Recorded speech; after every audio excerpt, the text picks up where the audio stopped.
이게 너 다 내 얼만데 칠순 비용으로 그래요? 명품 가방을 샀나? 제발 정신 좀 평생 차려봐요. 생선을 이제 팔며 와서 살아온 어쩌라고. 시어머니의 대반전이 다 끝났어. 펼쳐집니다. 이게 다 이제 그 얼만데 이야기를 그래요? 시작합니다. 제발. 새벽 4시, 어둠이 아직 가시지 않은 시각. 박정숙은 알람도 울리기 전에 눈을 떴다. 70년을 살아온 몸은 이미 시계보다 정확했다. 침대 모서리에 앉아 허리를 두드리는 그의 손길은 익숙하면서도 묵직했다. 어젯밤에도 무거운 생선 상자를 들어 올리느라 허리가 삐걱거렸지만 이제는 그것조차 일상이었다. 낡은 세면대 앞에 선 정숙은 비누를 집어들었다. 한 번, 두 번, 세 번. 거품을 내어 손을 문지르고 또 문지른다. 30년 넘게 생선을 만져온 손에서는 비누 향기가 아무리 깊숙이 스며들어도 비린내가 완전히 가시지 않았다. 손톱 밑에는 씻어도 지워지지 않는 검은 흔적들이 남아있었다. 정숙은 거울 속 자신의 손을 물끄러미 바라보다가 작게 한숨을 내쉬었다. 시장으로 가는 골목길은 아직 고요했다. 가로등 불빛 아래로 정숙의 그림자가 길게 늘어졌다. 낡은 운동화 밑창은 이미 닳아서 자갈길을 걸을 때마다 발바닥의 돌멩이의 감촉이 그대로 전해졌다. 하지만 정숙은 새 신발을 살 생각을 하지 않았다. 그 돈이면 봉투에 10,000원짜리 지폐를 5장 더 넣을 수 있었다. 시장 좌판 앞에 도착한 정숙은 능숙한 손놀림으로 준비를 시작했다. 얼음이 가득 담긴 대야에 손을 담그자 찌릿한 냉기가 뼛속까지 파고들었다. 겨울이든 여름이든 이 얼음물은 변함이 없었다. 손끝이 빨갛게 부어오르고 관절이 쑤셔왔지만 정숙은 멈추지 않았다. 싱싱한 고등어를 집어들고 칼을 휘둘러 내장을 발라내고 깨끗이 씻어 얼음 위에 가지런히 올려놓았다. 해가 떠오를 무렵 단골 손님들이 하나둘 모여들기 시작했다. 정숙은 생선을 팔면서도 입가에 미소를 잃지 않았다. 김 선생이 오자 정숙은 특별히 살이 통통하게 오른 광어 한 마리를 골라주었다. 김 선생님, 오늘은 이거 가져가세요. 우리 아들이 의사잖아요. 의사가 보기에도 이 광어가 제일 영양가 좋아요. 단골 손님들은 정숙의 자랑을 듣는 것에 익숙했다. 누구는 피식 웃고 누구는 고개를 끄덕이며 축하한다는 말을 건넸다.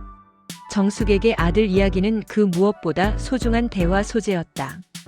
그 자랑 속에는 30년 넘게 이 자리를 지켜온 보람과 긍지가 담겨 있었다. 점심때가 지나고 손님들의 발길이 뜸해지자 정숙은 잠시 좌판 뒤에 몸을 숨겼다. 낡은 가방 안쪽에 숨겨둔 봉투를 꺼냈다.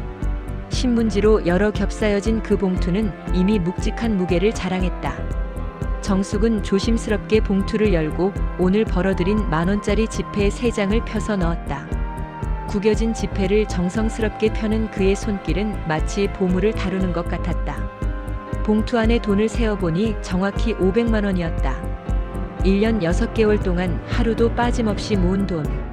비가 오나 눈이 오나 이 자리를 지키며 도시락값도 아껴가며 버스비도 아까워 걸어다니며 모은 돈이었다. 정숙의 눈가가 뜨거워졌다.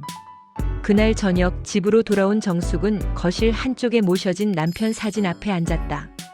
액자 속 남편은 여전히 젊은 모습으로 웃고 있었다. 정숙은 봉투를 남편 사진 앞에 놓고 조용히 말했다. 여보, 나 이제 호강 한번 해볼게요.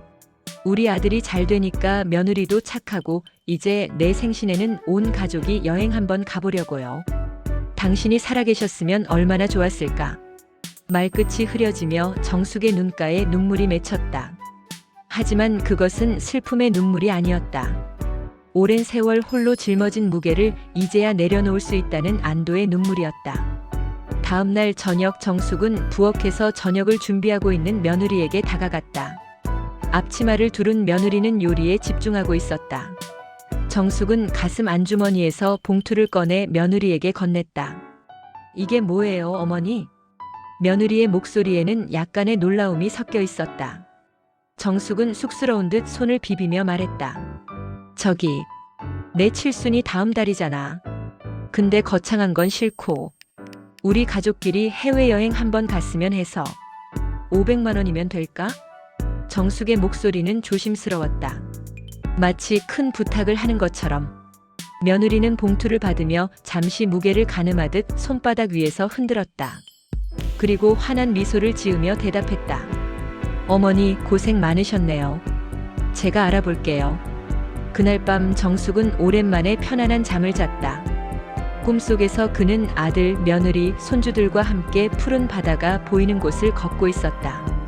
생선 냄새 대신 바다 향기가 코끝을 간지렸다. 정숙은 꿈속에서도 행복하게 웃고 있었다. 며느리는 봉투를 받으며 어머니 고생하셨네요 라고 말했지만 정숙은 그 순간 며느리의 눈빛이 미묘하게 변하는 것을 감지했다.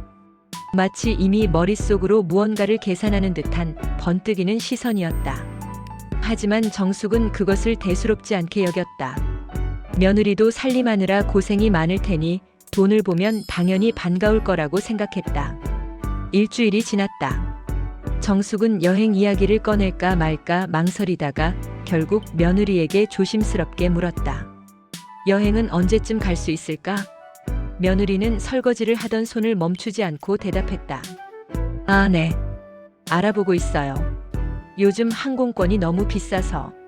조금만 기다려주세요. 정숙은 고개를 끄덕였다. 그렇겠지. 해외여행이라는 게 하루아침에 결정되는 일이 아니니까. 정숙은 마음을 가라앉히고 다시 시장으로 향했다. 며칠 후 평소보다 일찍 시장 일을 마친 정숙은 집으로 돌아왔다. 며느리는 친구들과 약속이 있다며 외출한 상태였다. 정숙은 빨래를 개어 며느리 방에 넣어주려고 문을 열었다.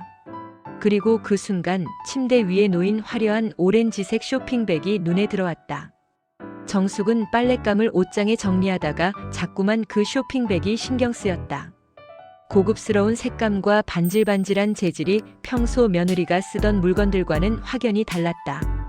정숙은 잠시 망설이다가 무심코 쇼핑백을 열어보았다. 가방이었다. 정숙이 평생 본 적 없는 부드러운 가죽으로 만들어진 명품 가방.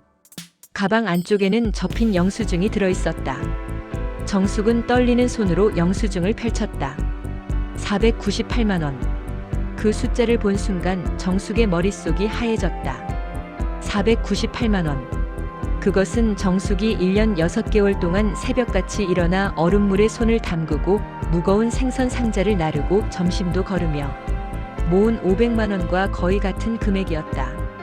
정숙의 손에서 영수증이 떨어졌다. 가슴 한가운데가 철렁 내려앉는 기분이었다. 정숙은 침대 가장자리에 주저앉았다.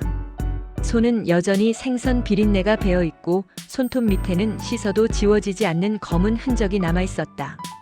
그런 손으로 1년 넘게 한 푼, 두 푼 모은 돈으로 며느리는 단 하나의 가방을 샀다. 여행은 어디로 갔을까? 가족과 함께하는 시간은 어디로 사라졌을까? 정숙은 영수증을 다시 가방 안에 넣고 쇼핑백을 원래 자리에 조심스럽게 놓았다. 그리고 방을 나왔다. 가슴이 답답했지만 정숙은 아무 말도 하지 않기로 했다. 혹시 오해일 수도 있다고 스스로를 달랬다. 그날 저녁 온 가족이 식탁에 둘러앉았다. 며느리는 평소와 다름없이 저녁 준비를 하고 아들은 병원 이야기를 하며 밥을 먹었다. 정숙은 며느리를 힐끗힐끗 쳐다보았다. 며느리는 새로 산 가방을 감추지도 않은 채 소파에 걸쳐두었다. 화려한 오렌지색 가방은 낡은 거실 소파 위에서 유난히 눈에 띄었다. 어머니, 요즘 시니어분들은 실속 있는 칠순을 선호한대요. 며느리가 갑자기 말을 꺼냈다. 정숙은 숟가락을 든 손을 멈췄다. 무슨 소리야? 아, 제가 요즘 유튜브를 보는데요. 요즘은 거창한 잔치 대신에 조촐하게 가족끼리 식사하는 게 훨씬 의미 있다고 하더라고요. 어머니도 그런 게 더 편하시잖아요. 며느리의 목소리는 밝았고 자연스러웠다. 마치 정숙을 위한 배려인 것처럼 들렸다. 정숙은 며느리의 얼굴을 가만히 바라보았다. 그 순간 며느리가 저녁 준비를 하면서도 새 가방을 잡고 힐끗거리는 모습이 눈에 들어왔다. 아들은 옆에서 아무 말 없이 밥만 먹고 있었다. 정숙이 아들을 쳐다보자 아들은 애 엄마 말이 맞는 것 같아요. 요즘은 다들 그렇게 하던데라며 아내 편을 들었다. 정숙의 목구멍으로 밥알이 넘어갔다. 모래알을 삼키는 것처럼 거칠고 아팠다. 식사가 끝나고 며느리는 화장실에 들어갔다.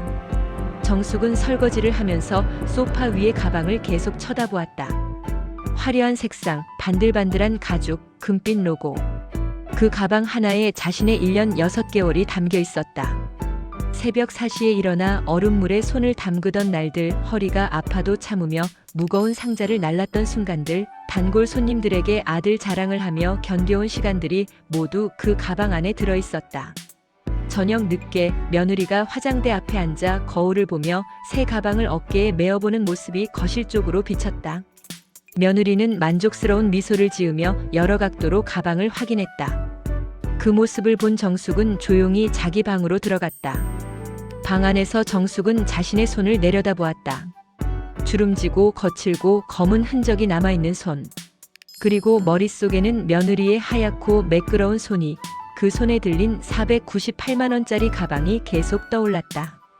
정숙의 가슴 속에서 무언가가 조용히 금이 가기 시작했다. 드디어 정숙의 칠순날이 밝았다. 70년을 살아온 인생의 큰 고비, 정숙은 이날을 손꼽아 기다려왔다. 가족들과 함께 떠날 여행을 상상하며 잠들었던 밤들이 얼마나 많았던가. 하지만 아침에 눈을 떴을 때 집안은 평소와 다름없이 조용했다. 정숙은 거실로 나왔다. 식탁 위에는 며느리가 시켜놓은 배달 음식 박스들이 덩그러니 놓여 있었다. 플라스틱 용기 여러 개가 비닐봉지에 담긴 채로 놓여 있었다. 여행은 없었다. 가족 식사 자리도 준비되지 않았다. 그저 주문한 음식만이 정숙의 칠순을 맞이하고 있었다. 며느리가 부엌에서 나오며 밝게 말했다. 어머니, 생신 축하드려요. 어머니가 좋아하시는 잡채랑 전 시켰어요. 제가 직접 만들려고 했는데 요즘 너무 바빠서요. 정숙은 배달 음식 박스들을 바라보았다. 플라스틱 용기를 열어보니 잡채는 이미 식어서 기름이 굳어 있었고 저는 눅눅하게 가라앉아 있었다. 정성이라고는 찾아볼 수 없는, 그저 의무를 다하기 위해 주문한 듯한 음식들이었다. 고맙다. 정숙은 겨우 그 말만 했다. 목소리가 떨리지 않도록 애써 가라앉혔다. 아들이 거실로 나오며 기지개를 켰다. 어머니, 생신 축하드려요. 오늘 병원에 급한 수술이 있어서 일찍 나가야 돼요. 오늘은 내 생일인데. 정숙의 말이 채 끝나기도 전에 아들은 죄송해요. 환자가 급해서요. 저녁에는 일찍 올게요라며 서둘러 옷을 갈아입었다. 며느리도 저도 오후에 약속이 있어서요라고 덧붙였다. 점심시간이 되어 가족들이 식탁에 모였다. 정숙, 아들, 며느리, 그리고 학교에서 돌아온 손주. 4명이 식탁에 둘러앉았지만 분위기는 어색하고 냉랭했다. 정숙은 식어버린 잡채를 입에 넣었다. 맛이 없었다. 아니, 맛을 느낄 수가 없었다. 며느리는 식사 중간중간 휴대폰을 들여다보며 시계를 확인했다. 아들은 병원 이야기만 하다가 급하게 밥을 먹었다. 손주는 게임기만 들여다보고 있었다. 정숙의 칠순 식탁은 그렇게 조용하고 쓸쓸하게 흘러갔다. 어머니 표정이 안 좋으신데 괜찮으세요? 아들이 물었다. 정숙은 고개를 끄덕였다. 괜찮다고. 하지만 가슴속은 괜찮지 않았다. 500만 원을 모으며 그토록 꿈꿨던 가족여행은 온데간데없고 70년을 살아온 인생의 큰 날에 차가운 배달 음식만이 자신을 축하하고 있었다. 애 엄마가 준비하느라 고생했어. 요즘 애들 학원비며 뭐며 지출이 많아서 엄마도 힘들거든. 아들은 며느리를 감싸며 말했다. 정숙은 아들의 말을 듣는 순간 498만 원짜리 명품 가방이 머릿속에 떠올랐다. 학원비가 부족하다는 집에서 500만 원짜리 가방을 살 여유는 있었던 것일까? 식사가 끝나갈 무렵 며느리가 자리에서 일어났다. 어머니, 죄송한데 제가 오늘 친구들 모임이 있어서 먼저 나가야 할 것 같아요. 저녁에 들어올게요. 며느리는 서둘러 화장을 고치러 방으로 들어갔다. 그리고 잠시 후 그 498만 원짜리 오렌지색 가방을 메고 나왔다. 가방은 며느리의 어깨에서 반짝반짝 빛났다. 정숙은 그 가방을 물끄러미 바라보았다. 며느리는 정숙의 시선을 의식했는지 잠깐 멈칫했지만 이내 밝게 웃으며 말했다. 그럼 다녀올게요. 현관문이 닫히는 소리가 들렸다. 정숙은 식탁에 남겨진 차가운 음식들을 바라보았다. 플라스틱 용기에 담긴 잡채, 눅눅한 전, 반쯤 먹다 만국. 이것이 자신의 칠순을 축하하는 전부였다. 아들도 서둘러 병원으로 나갔다. 어머니, 저녁에 일찍 들어와서 제대로 된 식사할게요라는 말을 남기고. 하지만 정숙은 알고 있었다. 저녁도 별반 다르지 않을 거라는 것을. 혼자 남은 정숙은 식탁을 바라보았다. 평소라면 설거지를 시작했을 시간이었다. 30년 넘게 이 집안의 뒷바라지를 해왔던 정숙은 언제나 가족들이 식사를 마치면 설거지를 하고 주방을 깨끗이 정리하고 쓰레기를 버렸다. 그것이 당연한 일이었다. 하지만 오늘은 달랐다. 정숙은 천천히 젓가락을 내려놓았다. 그리고 자리에서 일어나 자신의 방으로 들어갔다. 뒤도 돌아보지 않았다. 식탁 위에는 설거지가 필요한 그릇들과 플라스틱 용기들이 그대로 남아 있었다. 정숙은 처음으로 설거지를 거부했다. 방 안은 어두웠다. 정숙은 불도 켜지 않은 채 침대에 앉아 자신의 손을 내려다보았다. 생선 냄새가 배어있는 거친 손. 손톱 밑에 검은 흔적. 새벽 4시부터 얼음물에 담가가며 일해온 손. 1년 6개월 동안 한 푼, 두 푼 모아온 손. 그리고 며느리의 손이 떠올랐다. 부드럽고 매끄러운 손. 498만 원짜리 가방을 들고 친구들을 만나러 가는 손. 정숙의 가슴 속에서 무언가가 부서지는 소리가 들렸다. 정숙은 창밖을 바라보았다. 해가 서쪽으로 기울어가고 있었다. 70년을 살아온 인생의 큰 날이 이렇게 저물어가고 있었다. 여행도 없이, 제대로 된 축하도 없이 차가운 배달 음식과 명품 가방만 남긴 채 그날 밤 정숙은 오랫동안 잠들지 못했다. 어둠 속에서 정숙의 눈은 말똥말똥 떠 있었다. 그리고 그 눈 속에는 이제껏 보지 못했던 결연함이 서려 있었다. 무언가가 변해야 한다는, 더 이상은 참을 수 없다는 결심이 조용히 그러나 단단하게 자리 잡고 있었다. 칠순날 다음 날 새벽 정숙은 어제보다 더 일찍 눈을 떴다. 하지만 오늘은 시장에 가지 않았다. 대신 정숙은 장롱 앞에 섰다. 30년 동안 한 번도 열어본 적 없는 장롱 깊숙한 곳. 그곳에는 남편이 살아있을 때 맞춰준 비단 한복이 고이 접혀 있었다. 정숙은 조심스럽게 한복을 꺼냈다. 세월의 흔적이 묻어 있었지만 여전히 고급스러운 광택이 살아있었다. 손끝으로 비단을 쓰다듬는 정숙의 눈가에 잠시 그리움이 스쳤다. 남편은 생전에 당신은 이런 옷을 입어야 어울려라며 이 한복을 선물했었다. 하지만 정숙은 아까워서 한 번도 입지 못했다. 아니, 입을 기회가 없었다. 정숙은 한복을 입고 장롱 구석에 있던 구두도 꺼냈다. 딱 한 번 아들 결혼식 날 신었던 구두였다. 구두를 신자 키가 조금 더 커진 것 같았다. 거울 앞에 선 정숙은 낯설었다. 30년 동안 작업복만 입고 살았던 자신이 아닌 전혀 다른 사람이 거울 속에 서 있었다. 새벽 5시 가족들이 모두 잠든 시간. 정숙은 식탁 위에 짧은 쪽지 하나를 놓았다. 펜을 든 손이 떨렸지만 정숙은 또박또박 글씨를 썼다. 이제 내 밥은 내가 찾아 먹으련다. 그것이 전부였다. 긴 설명도 원망도 담지 않았다. 정숙은 쪽지를 놓고 오랫동안 집안을 둘러보았다. 자신이 30년 넘게 지켜온 이 집. 새벽마다 일어나 가족들의 아침을 차렸던 부엌, 밤늦게까지 다림질을 했던 거실, 손주들의 웃음소리가 가득했던 작은 방들. 정숙은 깊게 숨을 들이마시고 조용히 현관문을 열었다. 정숙이 향한 곳은 시장이었다. 하지만 오늘은 생선 좌판이 아니었다. 시장 입구에 우뚝 서 있는 5층짜리 건물. 낡아 보이지만 시장에서 가장 좋은 위치를 차지하고 있는 그 건물 앞에 정숙이 섰다.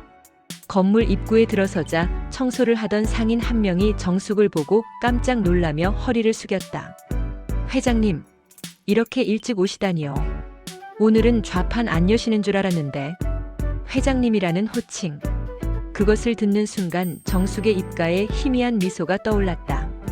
다른 상인들도 하나둘 정숙을 알아보고는 인사를 건넸다. 회장님, 어디 좋은 일 있으세요? 오늘 옷차림이 남다르신데요. 회장님, 아침 드셨어요?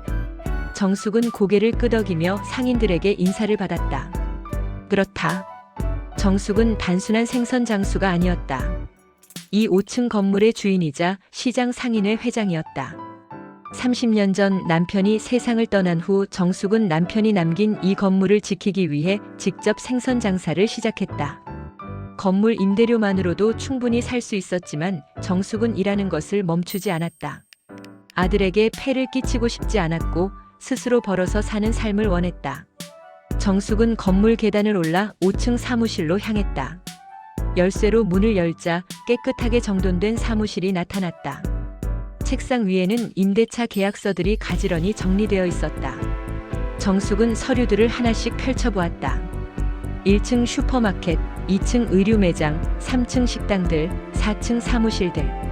모두 이 건물에 입주한 세입자들이었고 매달 정숙에게 월세를 냈다. 정숙은 책상 서랍을 열고 통장을 꺼냈다. 통장 잔고를 확인하는 순간 정숙은 작게 한숨을 내쉬었다. 수억 원.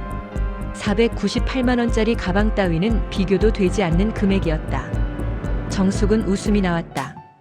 쓸쓸하고 허망한 웃음이었다. 정숙은 사무실을 나와 시장을 벗어났다. 그리고 택시를 잡아탔다. 어디로 모실까요? 백화점으로 가주세요. 제일 큰 백화점으로요. 택시가 출발했다. 창밖으로 익숙한 시장 풍경이 스쳐 지나갔다. 정숙은 30년 동안 이 시장을 떠나본 적이 거의 없었다. 아들 결혼식 때도 손주가 태어났을 때도 정숙은 시장을 지켰다. 하지만 오늘은 달랐다. 백화점에 도착한 정숙은 명품관으로 향했다. 화려한 조명 아래 진열된 가방들, 옷들, 구두들. 정숙은 점원에게 다가가 조용히 말했다. 정장 하나 맞추고 싶습니다. 제일 좋은 건로요. 점원은 정숙의 차림새를 보고 잠시 망설였지만 이내 미소를 지으며 안내했다. 정숙은 며느리가 샀던 가방보다 훨씬 비싼 최고급 정장을 골랐다. 재단을 하고 천을 고르고 단추를 선택하는 동안 정숙의 표정은 담담했다. 기쁨도 흥분도 없었다. 그저 해야 할 일을 하는 것처럼. 백화점을 나온 정숙은 다시 택시를 탔다. 이번엔 어디로 가시겠어요? 제일 좋은 호텔로 가주세요. 택시는 도심 한복판에 있는 특급 호텔 앞에 정숙을 내려주었다. 정숙은 평생 한 번도 가본 적 없는 호텔 로비에 들어섰다. 화려한 샹들리에, 대리석 바닥, 정갈한 유니폼을 입은 직원들. 모든 것이 낯설었지만 정숙은 당당하게 프런트 데스크로 걸어갔다. 스위트룸으로 하나 부탁드립니다. 예약은 하셨습니까? 아니요. 지금 가능한 방으로 주세요. 체크인을 마친 정숙은 고층에 있는 스위트룸으로 올라갔다. 방문을 열자 넓은 거실과 침실, 그리고 거대한 창문 너머로 펼쳐진 도시 전경이 눈에 들어왔다. 정숙은 창가에 서서 한참을 도시를 내려다보았다. 휴대폰이 울리기 시작했다. 아들이었다. 한 번, 두 번, 세 번. 부재중 전화가 쌓여갔다. 정숙은 휴대폰 화면을 물끄러미 바라보다가 전화를 받지 않았다. 대신 호텔 라운지로 내려갔다. 라운지에서 정숙은 처음으로 와인 한 잔을 주문했다. 평생 술을 입에 대본 적 없던 정숙이었다. 와인 잔을 든 정숙의 손은 여전히 거칠었고 손톱 밑에는 검은 흔적이 남아 있었다. 하지만 오늘만큼은 그것이 부끄럽지 않았다. 정숙은 창밖을 바라보며 와인을 한 모금 마셨다. 쓰면서도 부드러운 맛이 입안에 퍼졌다. 정숙은 조용히 혼잣말을 했다. 나도 이제 박정숙으로 살아볼까? 누구의 어머니도 누구의 시어머니도 아닌 그저 인간 박정숙으로. 70년 만에 처음으로 정숙은 자기 자신을 위한 시간을 갖기로 했다. 사흘이 지났다. 아들 부부는 서둘러 호텔로 향했다.